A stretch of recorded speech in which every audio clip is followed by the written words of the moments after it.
नमस्कार दोस्तों, आप सभी के study for UPSC PCS channel में स्वागत है। आज तारीख है 16 अगस्त 2024 ईस्वी और आज का न्यूज़पेपर आर्टिकल डिस्कस करने का ये वीडियो होगा। कल 15 अगस्त था, इसलिए कल वीडियो नहीं आया था। कल बिल्कुल ही छुट्टी था, कल क्वेश्चंस भी नहीं दिए थे मैंने लिखने के लिए। अब कंटिन्यू रहेगा। सोमवार को रक्षाबंधन है, आई थिंक 19 तारीख सोमवार को ही पड़ रहा है, तो हम संडे को भी फिर वीडियो लाएंगे। अब गैप नहीं करेंगे क्योंकि गैप सही नहीं होता है, डेली पढ़ना चाहिए। इसके कारण से आप लोगों का भी नुकसान हो जाता होगा। चलिए शुरू करते। देखिए हेडलाइन क्या है। हेडलाइन है कि कल प्रधानमंत्री जी ने भाषण दिया। कहाँ से? तो लाल किला पर भाषण होता है प्रधानमंत्री जी का 15 अगस्त को। लाल किला दिल्ली के शासन सत्ता का प्रतीक है, आपको पता ही होगा। इसके कारण से वहाँ भाषण दिया था। लाहौरी गेट है लाल किला का, लाहौरी गेट, उसी के ऊपर में मंच पर प्रधानमंत्री जी भाषण देते हैं। उनके भाषण के जो की पॉइंट्स हैं उसको हम लोग देखेंगे।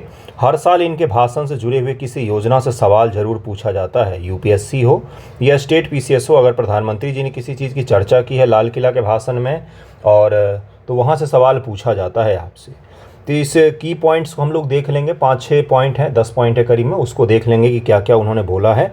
और उसके अलावा प्रधानमंत्री जी ने सेकुलर सिविल कोड की चर्चा की।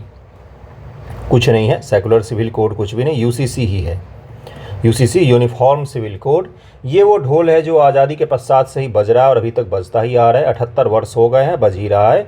इसको निस्संदेह आज़ादी के पश्चात ही लागू करना चाहते थे भारत के संविधान निर्माताओं में सबसे प्रमुख डॉक्टर अंबेडकर जो हैं। ये इसको संविधान निर्माण के साथ ही भारत में लागू करना चाहते थे, क्योंकि वो ऐसा मानते थे कि कोई भी धार्मिक कानून, चाहे वो इस्लामिक हो, चाहे वो हिंदू धर्म का कानून हो, चाहे वो किसी भी धर्म का कानून हो, ख़ास तौर से वो महिलाओं के प्रति जो होता है ना, वो भेदभाव से परिपूर्ण होता है, भरा हुआ होता है। इसलिए डॉक्टर अंबेडकर आज़ादी के पहले से ही चाह रहे थे कि जब भारत में संविधान बने तो सिविल कोड लागू हो, भारत में एक कानून लागू हो सभी के लिए। आपराधिक में तो लागू करवा पाए वो, कहीं न कहीं हिंदू कोड बिल को लेकर इतना विवाद भी हुआ, लेकिन यूसीसी पूरे देश में सभी धर्मों के लिए समान रूप से लागू नहीं हो पाया था। अगर आप किताब पढ़ेंगे रामचंद्र गुहा की India after Gandhi, India after Nehru, तो उसमें भी डॉक्टर अंबेडकर के विचार आपको प्रमुख रूप से दिखेंगे, जिसमें वो यूसीसी को लागू करने के लिए बहुत ही आतुर दिखते हैं। वो मानते थे कि यूसीसी को लागू करना भारत की जो महिलाएँ हैं उनकी आज़ादी के लिए परम आवश्यक है। यूसीसी का एक पक्ष क्या है? तो लैंगिक भेदभाव को ये ख़त्म करेगा। उसके अलावा देश का कानूनी एकीकरण में भी इसका बहुत बड़ा प्रभाव होगा और एक होना ही चाहिए, देश के कानून सभी के लिए एक ही होना चाहिए। आपने देखा होगा हाल फिलहाल में महिलाओं को लेकर कितना बड़ा इशू अभी है। कलकत्ता में जो हुआ इंसिडेंट, वो तो आपको पता ही होगा कितना हॉरिफाइंग इंसिडेंट है। इससे ज़्यादा बुरा और क्या ही हो सकता है। उसमें भी अब राजनीति हो रही है। जो भी है, इस तरह के कृत्य कोई पहली बार तो नहीं हुए हैं। हर महीने ही, हर दूसरे दिन, हर तीसरे दिन आपको देखने को मिलता है। तो ये क्या दिखाता है कि हमारा समाज जो है वो अभी भी इन चीज़ों को एक्सेप्ट नहीं कर पा रहा है। उसमें अभी भी इस तरह के लोग हैं जो इस तरह के कृत्यों का अंजाम देते हैं, लेकिन बच जाते हैं। कानून प्रणाली, न्याय प्रणाली इतनी लचल है कि वो आसानी से इसको पार कर जाते हैं, कुछ भी प्रभाव नहीं पड़ता है। इसका समाधान क्या हो सकता है? समाधान दंड के द्वारा हो सकता है क्या? बिल्कुल भी नहीं। दंड तो है ही, तरह तरह के दंड बनाए गए हैं। दंड के द्वारा नहीं हो सकता भाई, क्विक जस्टिस होना चाहिए इसमें। न्याय की प्रणाली थोड़ी सी चुस्त दुरुस्त तंदुरुस्त होना चाहिए और सुरक्षात्मक चीज़ों पर हमें ध्यान देना पड़ेगा। समाधान इसका एजुकेशन में भी हो सकता है, सामाजिक जागरूकता में भी हो सकता है, कई सारी चीज़ों में हो सकता है, लेकिन केवल कानून बनाने से समाधान नहीं हो सकता है। क्या एजुकेशन से इस पर कोई खास इम्पैक्ट पड़ता है? एजुकेशन से भी ज़्यादा जागरूकता का इसमें महत्व होता है। एजुकेटेड देश जो है, दुनिया के विकसित देश, उसमें भी इस तरह की समस्याएं पाई जाती हैं जहाँ पर इस तरह के कृत्य अंजाम दिए जाते हैं। बल्कि रेट के मामलों में भारत से भी ज़्यादा होता है। वेस्टर्न कंट्रीज़ में मामले सामने कम आते हैं। तो ये कुछ ऐसी इशूज़ हैं जो आजकल चर्चा में है। पहले हम लोग प्रधानमंत्री जी के भाषण के की पॉइंट्स को देखेंगे, फिर भारत में आर्टिफिशियल इंटेलिजेंस और साइबर सिक्योरिटी को लेकर बहुत ज़्यादा चर्चा में है। इंटेलिजेंस ब्यूरो के पूर्व प्रमुख नारायणन साहब हैं, उन्होंने एक आर्टिकल लिखा था द हिंदू में, शानदार आर्टिकल था। उसी के जो क्रक्स है, उसी का सारांश है, उसको हम लोग इस वीडियो में कंडक्ट पूरा पढ़ेंगे, समझेंगे कि भाई क्या है सारांश, उन्होंने किन चीज़ों की ओर तक ध्यान दिलाया है। चूँकि इंटेलिजेंस ब्यूरो के पूर्व प्रमुख हैं, इसलिए देश की सुरक्षा रक्षा से जोड़कर एआई और बाकी चीज़ों को उन्होंने बताया है, उसको भी हम लोग देखेंगे। उसके अलावा कैलिफोर्नियम ये एक एलिमेंट है जो रेडियो एक्टिव होता है। बिहार के गोपालगंज में 800 करोड़ का कैलिफोर्नियम को सीज किया गया पुलिस के द्वारा। उसके पश्चात भाभा एटॉमिक रिसर्च सेंटर की टीम वहां पर पहुंची, जिसने उसका जांच पड़ताल किया, उसको सीज किया और अपने साथ ले गई। कैलिफोर्नियम क्या होता है, इसका उपयोग कहाँ पर होता है, तस्करों के द्वारा इसको तस्कर किया जा रहा था, रेडियो एक्टिव सब्सटेंस होता है ये, इसको भी हम लोग देखेंगे। उसके अलावा आज वूलबाचिया एक बैक्टीरिया होता है वूलबाचिया, उसको भी देखेंगे। साथ में WHO ने एक नया इमरजेंसी घोषित किया है, हेल्थ इमरजेंसी पूरे विश्व के लिए। एमपॉक्स जिस प्रकार से कोरोना के लिए घोषित किया गया था वर्ल्ड इमरजेंसी, उसी प्रकार से WHO ने मंकी पॉक्स को लेकर, एमपॉक्स को लेकर वर्ल्ड हेल्थ इमरजेंसी घोषित किया है। वर्ल्ड आउटब्रेक का उसने संभावना जताया है कि ये फैल सकता है विश्व स्तर पर। फिलहाल में अफ्रीकी देशों में ये जमकर तबाही मचा रहा है, इसको भी हम लोग देखेंगे क्योंकि सवाल पूछे जाते हैं। इबोला वायरस जब चर्चा में आया था तो इबोला के बारे में यूपीएससी पीटी में सवाल पूछा गया था। एमपॉक्स के बारे में भी आपसे पूछा जाएगा, इससे पहले भी हमने किया है लेकिन एक बार उसको और रिवाइज करेंगे। इसके साथ ही देश में 3 नए रामसर साइट की घोषणा की गई है, जिसमें से 2 तमिलनाडु में है, 1 MP में है, उसको भी देखेंगे हम लोग। कई सारे इंपॉर्टेंट न्यूज़ हैं, इसलिए वीडियो को कृपया करके अंत तक देखिएगा। एक भी टॉपिक आपका छूटेगा तो इसमें आपका घाटा, मेरा कुछ भी नहीं जाता। देखिए हेडलाइन में और क्या क्या है आज। तो centre launch new AI based surveillance system to manage pest, connect scientist with farmers. Central government के कृषि मंत्रालय ने, किस मंत्रालय ने, कृषि मंत्रालय ने, शिवराज सिंह चौहान जी ने, मामा, MP के लोग जिनको मामा कहते हैं, शिवराज सिंह चौहान जी ने एक सिस्टम लॉन्च किया जिसको क्या कहा जाता है, national paste surveillance system, NPSS। हाल ही में चर्चा में रहा, किस क्षेत्र से संबंधित है, तो कृषि से संबंधित है। NPSS क्या करेगा, ये फार्मर्स, ये हो गए फार्मर्स और ये हो गए साइंटिस्ट हमारे, इन दोनों के बीच में कनेक्शन स्थापित करेगा, इनको एक UI प्रोवाइड करेगा जिसके माध्यम से हमारे किसान साइंटिस्ट से डायरेक्ट जुड़ सकते हैं। और इसमें AI को भी जोड़ दिया गया है। AI तो अब वो चिड़िया है जो हर जगह ही आती है, AI को भी जोड़ा गया है। इसका काम क्या होगा, देखिए यहाँ पर लिखा हुआ है, help farmers to connect with agriculture scientist and expert by mobile phone on controlling pest. जो पेस्ट, जो उर्वरक और बाकी चीज़ों जो खेत में छिड़की जाती है, कितना होना चाहिए, कौन सा होना चाहिए, किस प्रकार का होना चाहिए, कब छिड़कना चाहिए, क्या सही समय है, इन्हीं सब चीज़ों को लेकर किसान जो हैं वो डायरेक्ट फार्मर्स के साथ में जुड़ पाएंगे।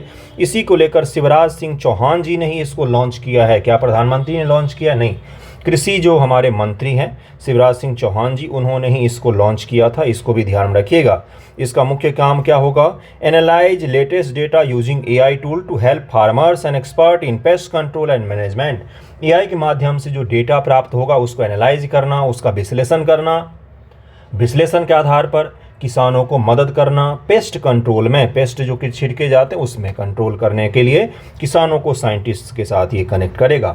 इसके बाद उन्होंने बोला कि ये जो टेक्नोलॉजी है आजकल के ज़माने की, ये किसानों के भी मदद आने चाहिए। AI का कृषि में क्या उपयोग हो सकता है, उसका सबसे शानदार उदाहरण के तौर पर आप लिख सकते हैं।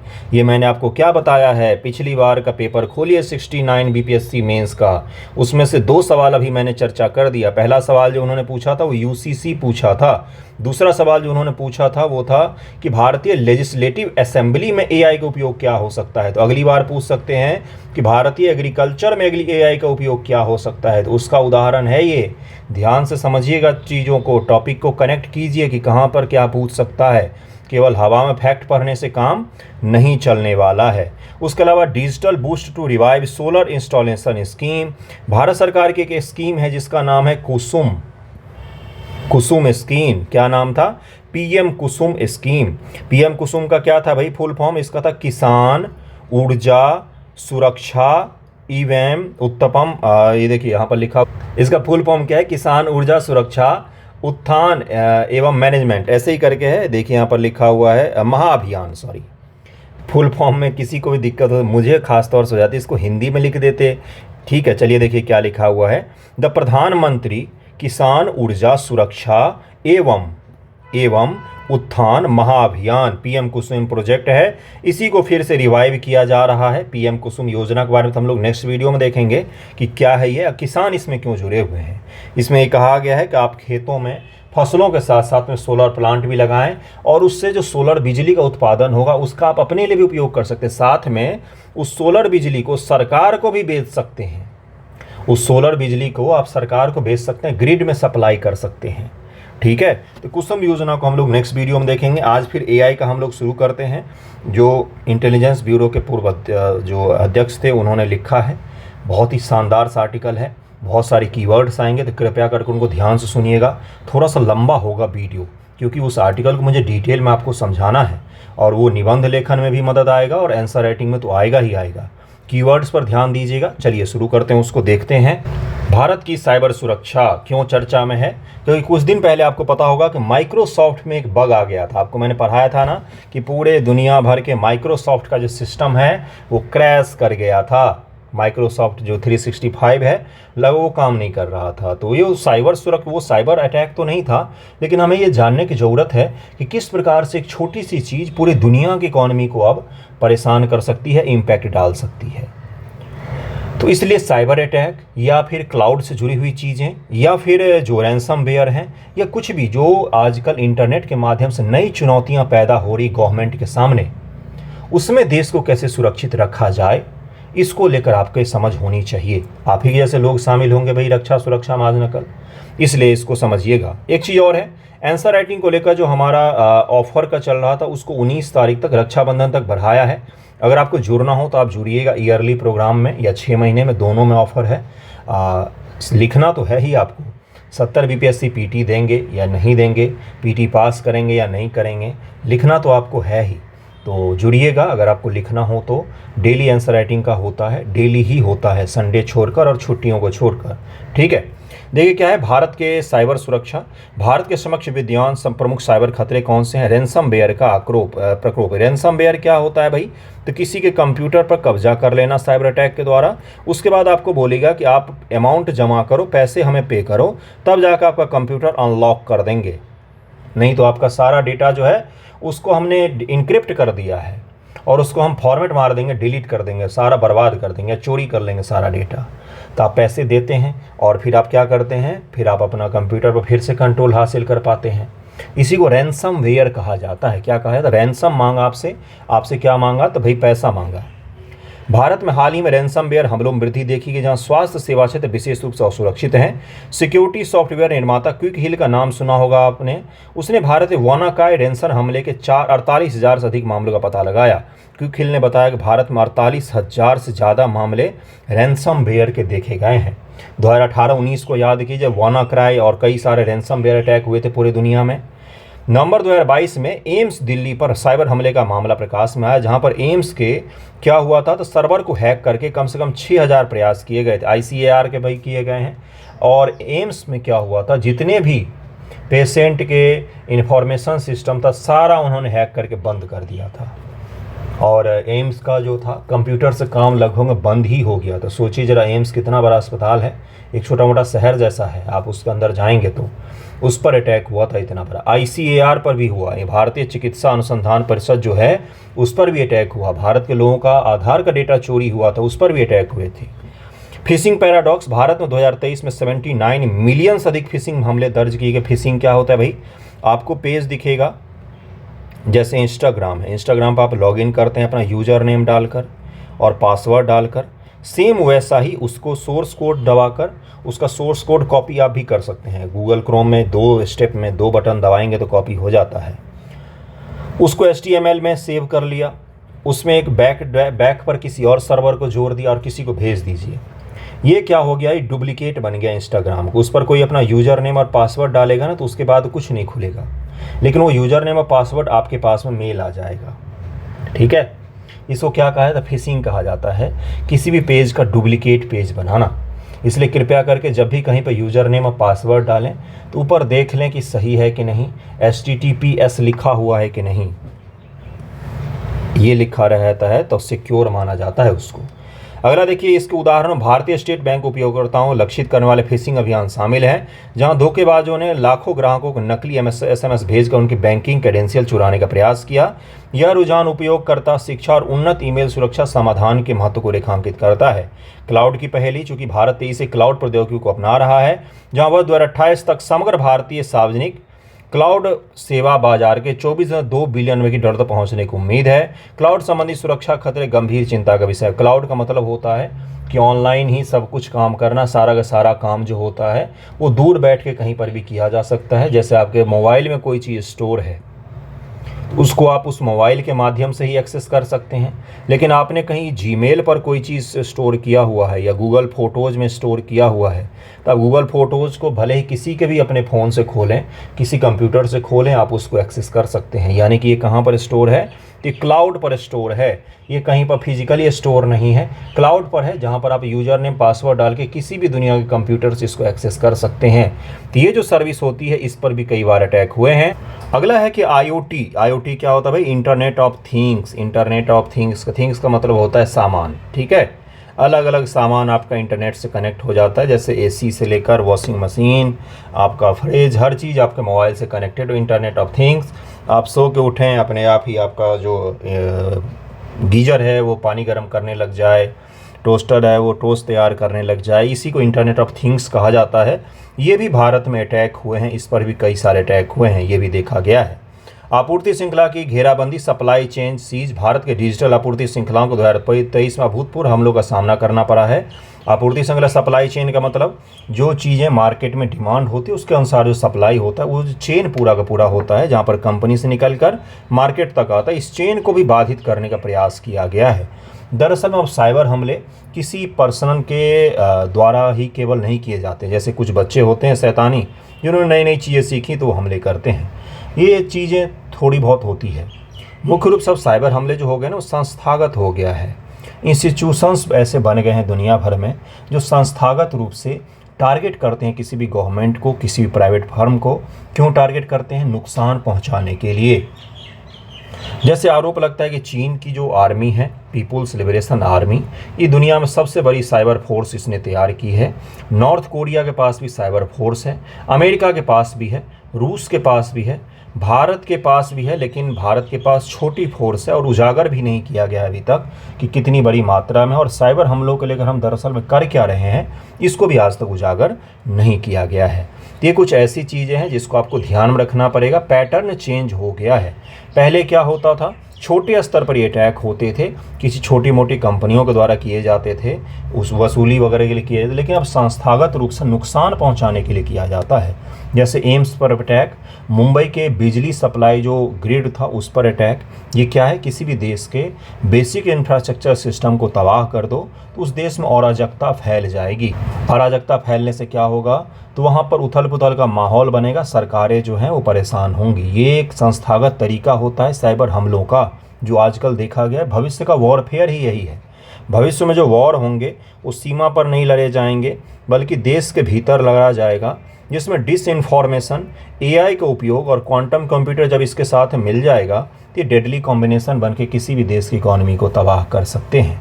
तो ये सब चीज़ें आपको बाद में देखने को मिलेगी। कुछ हॉलीवुड की शानदार मूवियाँ हैं, अगर आपने देखा होगा तो आपको समझ में आ जाएगा।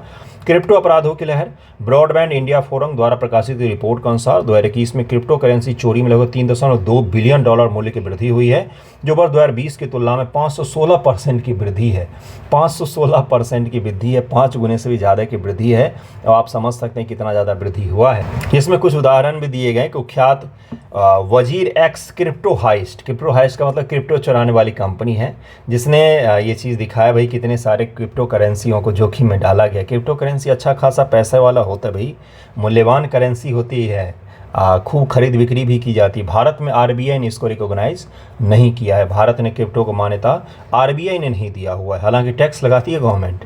डीप फेक डायलेमा, भारत में वर्ष 2023 में डीप फेक वीडियो में 230% की वृद्धि देखी गई, जिसका कई सारे उदाहरण भी आपने देखा होगा।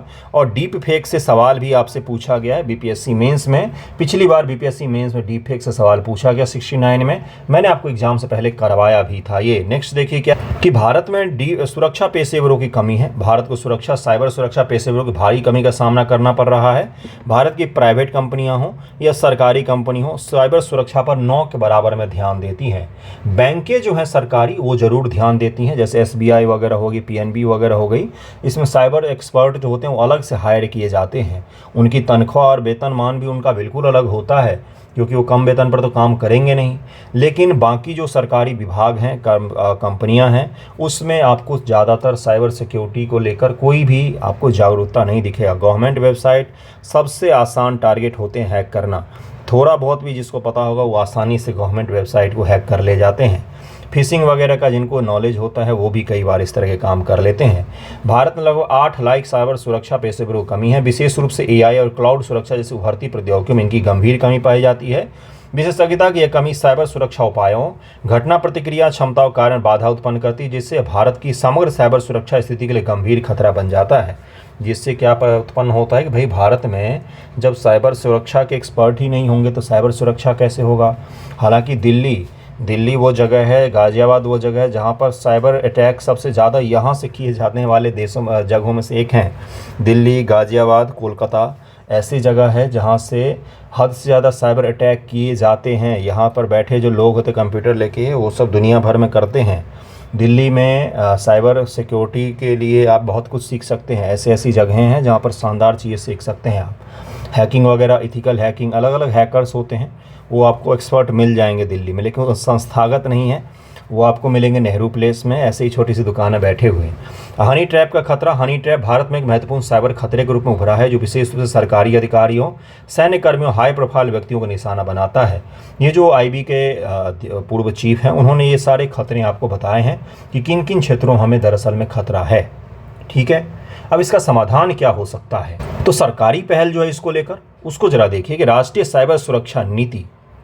यह नीति साइबर स्पेस सूचना अवसंरचना की रक्षा करने, साइबर हमलों को रोकने, जवाबी कार्रवाई के लिए क्षमताओं का निर्माण करने, संस्थागत संरचनाओं, व्यक्तियों, प्रक्रिया, प्रौद्योगिकी के समन्वय प्रयासों के माध्यम क्षति को न्यूनतम करने के लिए विभिन्न उद्देश्यों और रणनीतियों की रूपरेखा तैयार करता है। भारत सरकार ने नेशनल साइबर सिक्योरिटी की पॉलिसी बनाई है, जिसमें हम केवल रोकते नहीं हैं बल्कि जवाबी हमला भी करते हैं। हम पर कोई करता है तो हम जवाबी कार्रवाई भी करते हैं। भारतीय साइबर अपराध समन्वय केंद्र, Indian cyber crime coordination centre I4C, इस केंद्र की स्थापना कानून प्रवर्तन एजेंसियों को व्यापक और समन्वय तरीके से साइबर अपराध से निपटने के लिए रूपरेखा और परितंत्र प्रदान करने के लिए किया गया था। National cyber crime threat analytics unit, ये सब इसी के घटक हैं। ये सब मिलकर Indian cyber crime coordination centre का निर्माण करते हैं। आपसे सवाल क्या पूछा जाएगा? Indian cyber crime coordination centre जो है, निम्न में से कौन कौन से उसके फैक्टर शामिल हैं, उसमें कौन कौन से घटक उसके शामिल हैं? पहला है national cyber crime threat analytics unit, दूसरा है national cyber crime reporting portal, तीसरा है platform for joint cyber crime investigation team, अगला है national cyber crime forensic laboratory ecosystem, और उसके बाद से national cyber crime training centre है, उसके बाद से cyber crime ecosystem management unit है, और national cyber research and innovation centre है। ये सारे के सारे की क्या मिलकर बनाते हैं? तो national cyber crime coordination centre बनाते हैं। ये सब मिलकर कंप्यूटर आपातकालीन प्रतिक्रिया दर सर्ट इन, जो वर्तमान में सूचना प्रौद्योगिकी मंत्रालय के तहत में काम करता है, लेकिन भविष्य में हो सकता है कि ये मिनिस्ट्री ऑफ, जो आपका गृह मंत्रालय है, हाउसिंग अफेयर्स है, उसमें ये इसको शामिल कर दिया जाए, क्योंकि देश के अंदर की सुरक्षा व्यवस्था गृह मंत्रालय के तत्वाधान में होती है। इसलिए गृह मंत्रालय ने मांग की है कि इस विभाग को उसके हवाले किया जाए। साइबर सुरक्षित भारत पहल भी चलाया जाता है, जिसमें मुख्य रूप से जागरूकता का काम किया जाता है। साइबर अपराधों के बारे में जागरूकता बढ़ाने, सभी सरकारी विभागों में मुख्य सूचना सुरक्षा अधिकारी और अग्रिम पंक्ति के आईटी कर्मचारी के लिए सुरक्षा उपायों का क्रियान्वयन करने के लिए पहल की शुरुआत की गई। साइबर सुरक्षा केंद्र भी बनाया गया है भारत में। 2017 में लॉन्च किए गए इस केंद्र का उद्देश्य भारत में बॉटनेट संक्रमण का पता लगाकर भविष्य के संक्रमण को रोकने के लिए, उपयोगकर्ता का अपने सिस्टम का शोधन करने, सुरक्षित बनाने के लिए सूचित करता है। ये राष्ट्रीय महत्वपूर्ण सूचना अवसंरचना संरक्षण केंद्र बनाया गया, national critical information infrastructure protection centre. इससे क्या है? तो भाई जो देश के क्रिटिकल इंफ्रास्ट्रक्चर है, क्रिटिकल इंफ्रास्ट्रक्चर का मतलब जो देश को चलाने के लिए परम आवश्यक इंफ्रास्ट्रक्चर है, जैसे बिजली, बैंकिंग, दूरसंचार, परिवहन, सरकार, रणनीतिक उद्देश्य जैसे क्षेत्रों में महत्वपूर्ण सूचना अवसंरचना, इन सभी को साइबर हमलों से बचाया जाए। इन पर साइबर हमले यानी कि पूरे देश को एक झटके में भी ये क्या कर सकते हैं, तो प्रभाव डाल सकते हैं। जैसे मान लीजिए पूरे देश का सूचना तंत्र एक बार में डिस्कनेक्ट हो जाए, या पूरे देश का बिजली का तंत्र है जो एक बार में डिस्कनेक्ट हो जाए, तो क्या होगा इसके कारण से पूरे देश पर इम्पैक्ट पड़ेगा। तो भारत सरकार ने जो हमारे क्रिटिकल इंफ्रास्ट्रक्चर हैं उसको सुरक्षित करने के लिए अलग से प्रोग्राम बनाया हुआ है। DCYO में हैकिंग, निगरानी, डेटा रिकवरी, एनक्रिप्शन, विभिन्न साइबर खतरों के विरुद्ध जवाबी कार्रवाई सहित साइबर ऑपरेशन करने की भी क्षमता है। इसमें क्या है, तो भाई ये जवाबी कार्रवाई भी करता है और साइबर ऑपरेशंस भी किए जाते हैं इसके द्वारा। रक्षा cyber agency, defence cyber agency भी बनाया गया है। यहाँ भारतीय सशस्त्र बलों की त्रिसेवा कमान है। क्या ये तीनों सेवा का मिलकर कमान है? नेवी, एयरफोर्स और आर्मी त्रिसेवा कमान के तहत में आता है क्या, तो डिफेंस साइबर एजेंसी। मैंने अभी आपको बताया कि भारत के पास में भी एक छोटा सा डिफेंस फोर्स है। इसका आकार कितना बड़ा है ये अभी तक नहीं बताया गया और बताना भी नहीं चाहिए। जो साइबर सुरक्षा खतरों से निपटने के लिए जिम्मेदार है। CII को ऐसे कंप्यूटर संसाधन के रूप में परिभाषित किया गया जिसके नष्ट होने से राष्ट्रीय सुरक्षा, अर्थव्यवस्था, सार्वजनिक स्वास्थ्य या सुरक्षा पर प्रतिकूल प्रभाव पड़ेगा। इतना देर से जो मैं बोल रहा हूँ, इसका क्या मतलब है कि आप उपायों को समझें। पहले आप किस चीज़ को समझें, पहले तो आप समझें कि भाई खतरा क्या है, पहले खतरा क्या है, समस्या क्या है पहले। दूसरा क्या है भाई, उसका इम्पैक्ट क्या क्या पड़ सकता है। आपको मैंने भविष्य का वॉरफेयर पूरा समझाया। तीसरा क्या है, समाधान क्या है इसका। ये 3 चीज़ आपको समझना था, जो तीनों मैंने आपको समझाया है। कृपया करके इसे ध्यान में रखें, बहुत ही इंपॉर्टेंट टॉपिक है। जिन्होंने लिखा है वो बहुत ज़्यादा मायने रखता है और ज़रूरी नहीं कि आपको सारे के सारे आर्टिकल न्यूज़पेपर के पढ़ने ही चाहिए। एक ही विषय पर हर रोज़ आर्टिकल घसे जाते हैं, लेकिन आपको नहीं पढ़ना हो तो एक किसी आर्टिकल उठाइए, उसको तैयार करके रख लीजिए अपने पास में। उसके बाद उसमें थोड़ी बहुत चीज़ें ऐड ऑन करनी जाती हैं। ये सारा जो मैंने आपको पढ़ाया इसमें सारी कुछ नए चीज़ें थी, इसलिए इसको ध्यान में रखिएगा। नेक्स्ट टॉपिक पर हम लोग चलते हैं। अगला न्यूज़ देखिए क्या है कि इंडियन एस्ट्रोनॉमर हैं जिन्होंने नया तरीका ढूंढा है किस चीज़ को लेकर, predict amplitude of next solar cycle. सूर्य का जीवन का एक चक्र होता है जिसमें सूर्य कभी बहुत तेज होता है, कभी मध्यम में होता है, कभी सोलर रेडिएशंस बढ़ जाते हैं, कभी कम हो जाते हैं, कभी सोलर विंड बढ़ जाते हैं, कम हो जाते हैं। इन सभी को प्रिडिक्ट करने का एक मेथड होता है, तरीका होता है। तो भारत के एस्ट्रोनॉट्स हैं जिन्होंने एक नए तरीके की खोज की है जिसमें 100 ईयर का 100 वर्षों का जो डेटा है जो एनालिटिकल डेटा होता है उसका एनालिसिस किया गया है, अध्ययन किया गया है। और उस अध्ययन का आधार पर कहाँ का अध्ययन किया गया, तो कोडाई कनाल जो हमारा सेंटर है उसका डेटा का अध्ययन किया गया है। 100 सालों का डेटा का अध्ययन किया गया है और उसके आधार पर सोलर साइकिल के प्रेडिक्शंस किए जाएंगे। दुनिया भर के साइंटिस्ट करते हैं, लेकिन भारतीय एस्ट्रोनॉट्स ने एक नया तरीका ढूंढा है जिससे प्रेडिक्शन और भी सटीक हो पाएगा। सोलर प्रेडिक्शन क्या होता है और स्पेस वेदर क्या होते हैं। आपने पृथ्वी का वेदर सुना होगा, भाई पृथ्वी पर वेदर, आपके इलाके में, आपके ज़िले का वेदर चेंज होता रहता है। मौसम क्या होता है, मौसम पर्टिकुलरली रोज़ भी चेंज हो सकता है, हर घंटे भी बदल सकता है आप। लेकिन जलवायु जो होता है वो दीर्घकाल में चेंज होते हैं, लॉन्ग पीरियड में चेंज होते हैं। तो स्पेस वेदर क्या होता है, स्पेस का भी क्या कोई मौसम होता है, वहाँ तो वायुमंडल नहीं है, वहाँ पर कौन से मौसम होते हैं, ये टर्मिनोलॉजी आपसे पूछा जा सकता है। तो स्पेस वेदर को हम लोग समझेंगे बंधुओं कि क्या होता है ये। दरअसल में ये जो पृथ्वी है, छोटा सा हमारा अर्थ, ये दरअसल में एक मैग्नेट है, बहुत ही बड़ा सा। अर्थ जो है ये एक मैग्नेट है, अर्थ मैग्नेट है। इसके कोर जो है, कोर सबसे आंतरिक जो परत है वो नीफे है। नीफे का तात्पर्य क्या होता है, नीफे का तात्पर्य होता है कि निकेल और लोहे का बना हुआ है, ये अर्थ है। इसका जो कोर है ये नीफे है। नीफे का तात्पर्य अभी मैंने आपको बताया, ये लोहा और निकेल का बना हुआ है। इस लोहा और निकेल के कारण से ये मैग्नेटिक हो जाता है। ये नॉर्थ पोल है, ये साउथ पोल है। किसी भी मैग्नेट का अगर आपने पढ़ा हुआ 9वीं कक्षा में तो नॉर्थ पोल और साउथ पोल होता है। ये इस तरह से अपने इर्द गिर्द क्या करते हैं, एक आवरण बना लेते हैं। इसको क्या कहा जाता है, मैग्नेटोस्फीयर कहा जाता है। इसको क्या कहा जाता है बंधुओं, मैग्नेटोस्फीयर कहा जाता है। ये मैग्नेटोस्फीयर अगर नहीं होता तो पृथ्वी पर जीवन संभव नहीं हो पाता। ये मैग्नेटोस्फीयर अगर नहीं होता तो पृथ्वी पर जीवन संभव नहीं हो पाता। मैग्नेटोस्फीयर क्या करता है, सोलर विंड जो खतरनाक होते हैं, सोलर विंड जो बहुत ही खतरनाक होते हैं, उनसे पृथ्वी की रक्षा करता है। उनसे पृथ्वी की रक्षा करता है। सोलर विंड आते हैं और इस मैग्नेट के कारण से इस तरफ से बाहर चले जाते हैं। दोनों साइड में अगर आप देखेंगे तो इस साइड से और इस साइड से बाहर चले जाते हैं, पृथ्वी सुरक्षित रह जाता है। और इसी सोलर विंड के कारण से आपको नॉर्थ पोल और साउथ पोल पर अरोरा ओरियोलिस और अरोरा ऑस्टियोलिस देखने को मिलता है। अरोरा की जो लाइटें ग्रीन ग्रीन सी दिखती हैं, रंग बिरंगी लाइटें दिखती हैं, वो इसी मैग्नेटोस्फीयर के कारण से और इसमें आयनों के परत को जो घर्षण होता है उसके कारण से दिखती हैं। दरअसल पृथ्वी एक मैग्नेट है, मैंने आपको पूरा समझाया, मैग्नेटोस्फीयर भी आपको बताया। तब स्पेस वेदर क्या होता है? पृथ्वी के आवरण के बाहर भी टेम्परेचर में और बाकी चीज़ों में बदलाव होता रहता है समय समय पर। किसके कारण से? तो यहाँ पर लिखा हुआ है कुछ चीज़ें देखिए। ट्रिगर जियोमेट्रिक स्ट्रॉम, किस चीज़ के कारण? तो भाई इस जो सोलर विंड होता है, सोलर फ्लेयर होता है। सोलर फ्लेयर, सूर्य एक बहुत ही बड़ा आग का गोला है, तरह तरह समय समय पर उसमें से थोड़े बहुत जो मात्रा है वो निकलती रहती है और निकलकर वो अपने चारों तरफ के स्पेस में फैलती हैं। तो स्पेस में जब फैलती हैं तो सोलर फ्लेयर उसको कहा जाता है। उसके अलावा देखिए यहाँ पर क्या लिखा हुआ है, कोरोनल मास इंजेक्शन। उसके अलावा सोलर विंड, तीन चीज़ें लिखा हुआ है, सोलर विंड और कोरोनल मास इजेक्शन, ये तीन चीज़ें लिखा हुआ है। ये सूर्य से निकलने वाली अलग अलग प्रकार के रेडिएशंस, विंड फ्लेयर्स हैं जो सभी ग्रहों को प्रभावित करते हैं, उसके इर्द गिर्द के सभी ग्रहों को।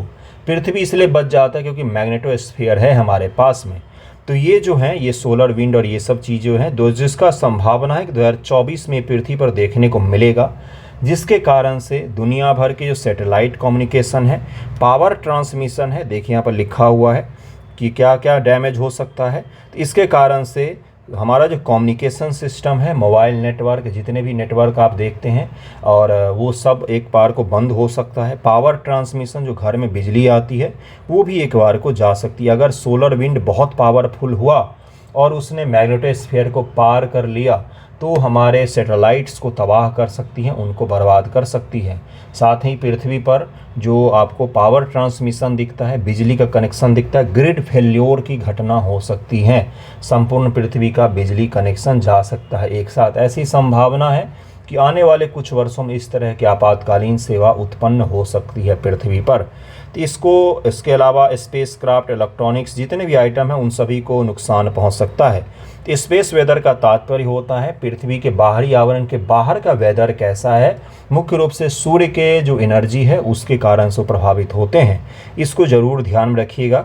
छोटा सा ही टर्मिनोलॉजी है स्पेस वेदर, लेकिन आपको याद रखना है। नेक्स्ट टॉपिक पर चलते हैं। नेक्स्ट है आपका कैलिफोर्नियम। कैलिफोर्नियम को हम लोग देखेंगे बिहार के गोपालगंज में। बिहार का गोपालगंज पता ही होगा, कई सारे लोग वीडियो देख रहे होंगे वहाँ से। गोपालगंज की खासियत क्या है कि यहाँ पर महिला और पुरुष का जो सेक्स रेशियो है उसमें एकमात्र ऐसा जिला है बिहार में जिसका पुरुषों से ज़्यादा महिलाओं की संख्या है 2011 के पॉपुलेशन के हिसाब से। गोपालगंज डिस्ट्रिक्ट बिहार के सीमावर्ती डिस्ट्रिक्ट में से एक है जो यूपी के साथ बगल में ही है। गोपालगंज डिस्ट्रिक्ट में 850 करोड़ का कुछ ग्राम, 50 ग्राम जो कैलिफोर्नियम होता है उसका प्राइस कितना होता है? 850 करोड़, 8.5 अरब रुपया का 50 ग्राम होता है। इसी कैलिफोर्नियम को सीज किया गया और गोपालगंज डिस्ट्रिक्ट में। तो कैलिफोर्नियम क्या होता है, इसका उपयोग क्या होता है, इसको हम लोग देखेंगे।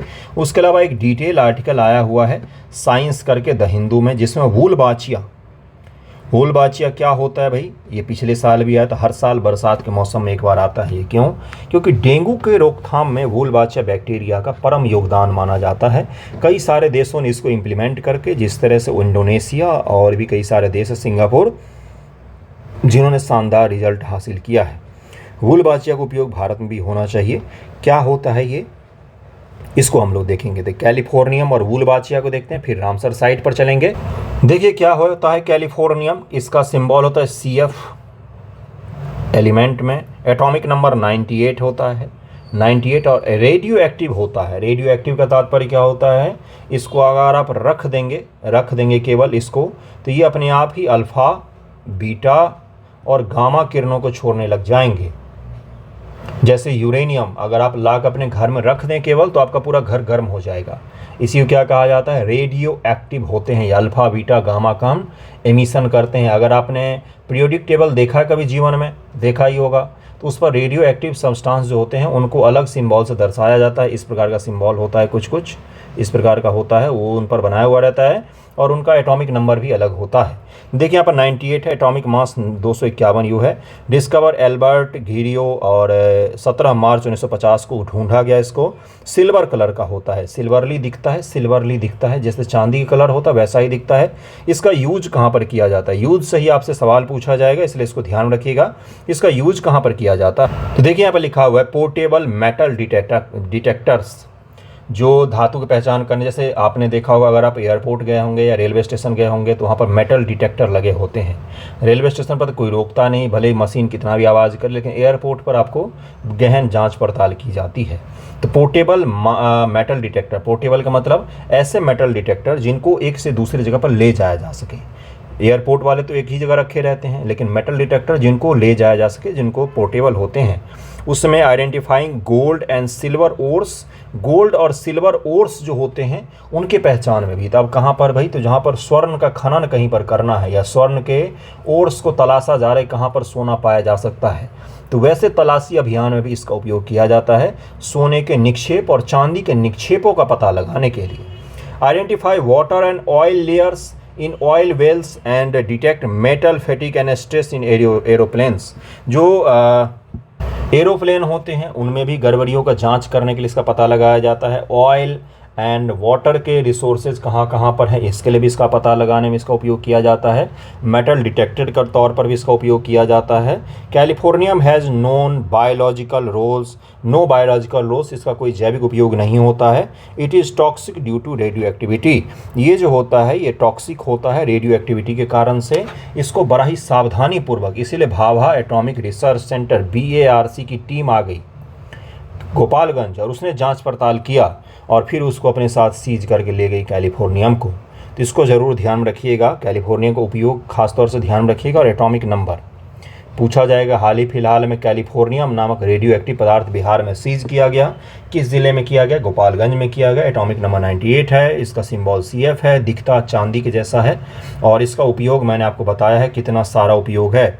और महंगा का तो मैंने बता ही दिया कि 50 ग्राम की कीमत 850 करोड़ 8.5 अरब रुपया है। तो आप अंदाज़ा लगा ही लीजिए इसके बारे में। वोलबाचिया को समझते हैं। वोलबाचिया बैक्टीरिया के माध्यम से डेंगू प्रसार पर नियंत्रण किया जाता है। यह बैक्टीरिया कीड़ों की कुछ प्रजातियों में प्राकृतिक रूप से पाया जाता है। कीड़ों की ऐसी प्रजातियां जिनमें प्राकृतिक रूप से नेचुरली ये एग्जिस्ट करते हैं, जिनमें मच्छरों की भी कुछ प्रजातियां हैं, लेकिन हालांकि ये बैक्टीरिया एडीज इजिप्टी में नहीं पाया जाता है। जो डेंगू के मच्छर होते हैं उनमें ये नहीं पाया जाता है। जिनमें इसको पाया जाना चाहिए नेचुरली, उसमें नहीं पाया जाता है, बाकी जगह पर नेचुरली पाया जाता है। ठीक है, तो अब इसका उपयोग क्या भाई, धातव्य है कि एडीज इजिप्टी प्रजाति के मच्छर डेंगू, चिकनगुनिया, जीका और पीत ज्वार जैसी गंभीर बीमारी के प्रसार के उत्तरदायी हैं। दरअसल वोलबाचिया करता क्या है, ये जो एडीज इजिप्टी मच्छर है ना, इनको अपनी प्रतिलिपि तैयार करने में, अपना डुप्लीकेट वर्जन तैयार करने में अपने वंश को आगे बढ़ाने से रोक देता है ये।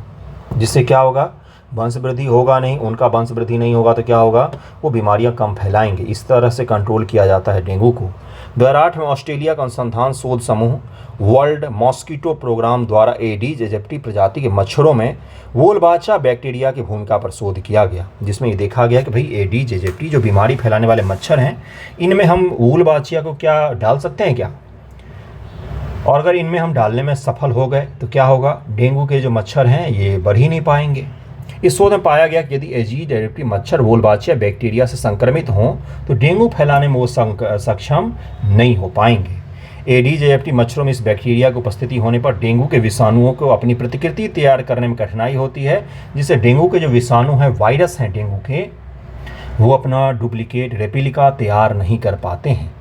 वोलबाचिया बैक्टीरिया द्वारा डेंगू पर नियंत्रण। वोलबाचिया बैक्टीरिया संक्रमित मच्छर को किसी क्षेत्र में छोड़ा जाता है।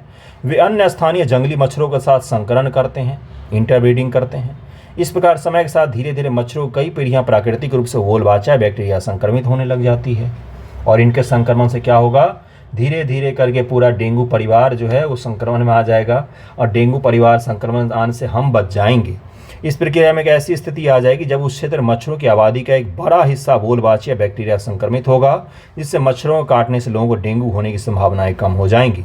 इंडोनेशिया में किए गए परीक्षण के दौरान शोधकर्ताओं ने योग्यकर्ता शहर को 24 क्लस्टर बांट दिया और अगले कुछ महीनों के दौरान इनमें से अनियमित रूप से चुने 12 क्लस्टरों में बोलबाचिया मच्छरों को छोड़ा गया और वहां पर फिर देखा गया कि 77% तक की गिरावट दर्ज किए गए हैं।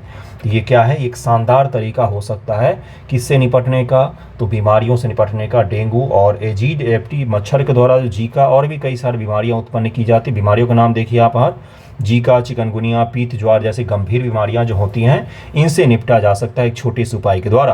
तो बोलबाचिया का नाम ध्यान रखिएगा, कैसे काम करता है ये भी ध्यान रखिएगा। नेक्स्ट टॉपिक पर चलते हैं। अगला टॉपिक देखिए क्या है। अगला न्यूज़ था पीटी फैक्ट आपका कि भारत में तीसरा, देखिए क्या लिखा हो, India to host third voice of global south summit.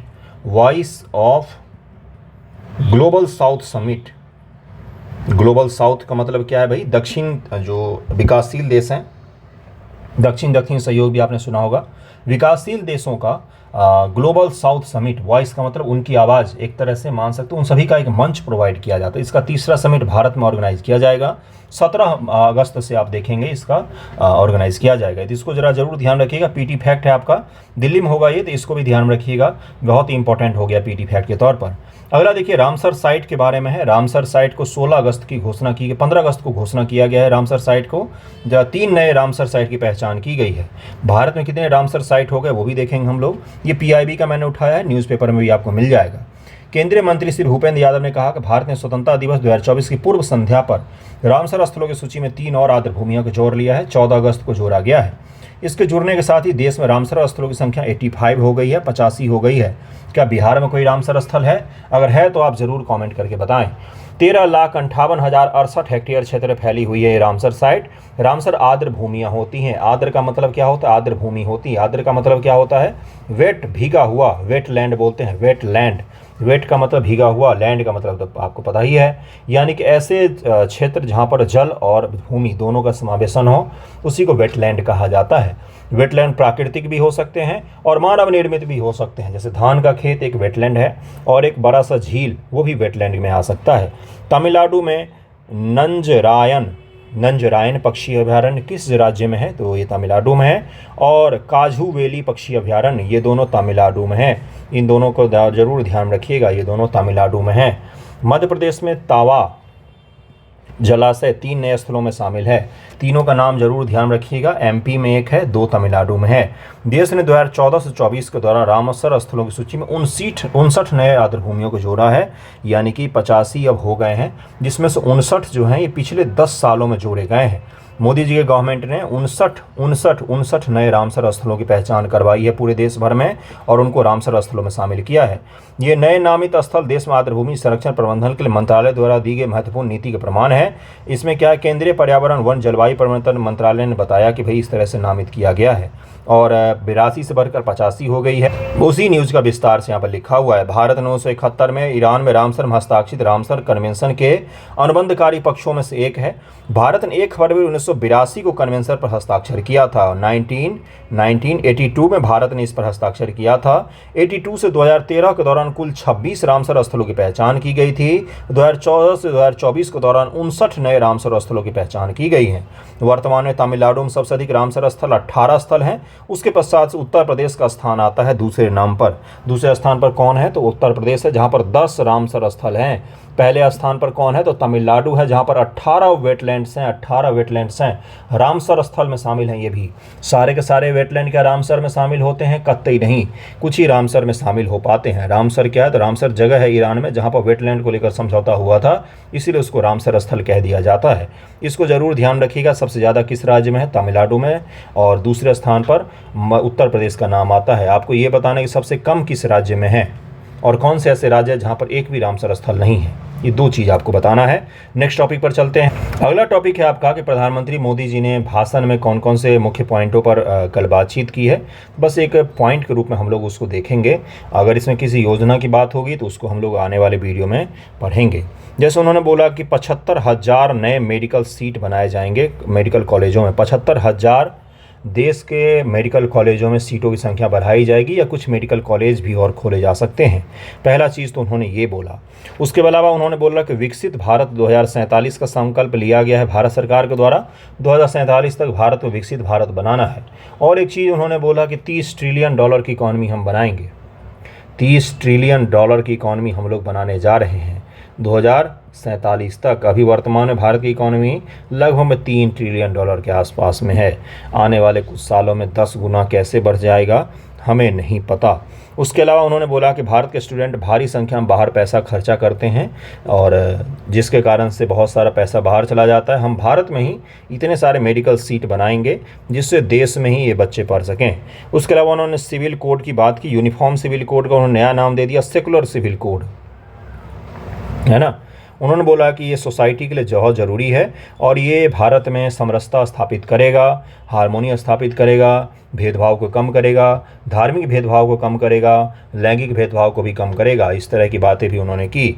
उसके अलावा उन्होंने बोला कि हम आने वाले समय में देश भर में अलग अलग रिफॉर्म को स्थापित करेंगे जिसमें से लीडरशिप में नेता ऐसे लोगों को बनाएंगे, ऐसे लड़कों को, युवाओं को नेता बनाएंगे जिनका कोई फैमिली बैकग्राउंड लीडरशिप या कोई भी राजनीतिक पार्टियों से जुड़ा हुआ नहीं है, जैसे जिनका कोई भी पॉलिटिकल बैकग्राउंड नहीं है।